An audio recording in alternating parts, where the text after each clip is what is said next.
Hi, I'm Austin, SDR Manager here, and I'm going to showcase the Announcements feature within GoSearch. As you can see, we're at the home screen of GoSearch, and there's an announcement section showcasing any of the current announcements your company has made.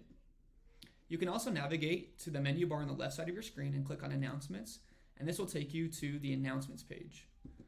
On this page, you'll see current announcements here at the top, as well as the ability to find expired announcements from the past.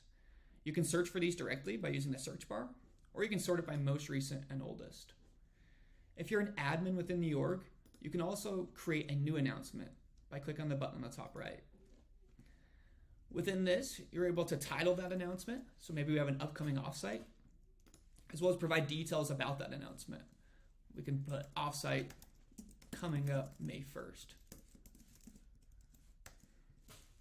You also want to add an end date for this announcement. After this date, the announcement will no longer display on the home page and will move into the expired announcements section. Once you've created that new announcement, you'll be taken to this page where we'll show you the most recent announcement as well as some other announcements. As we navigate back to that home announcement page, you will now see that announcement that you just created. This is the announcements feature within GoSearch. If you have any questions, please don't hesitate to reach out to our team. Thank you.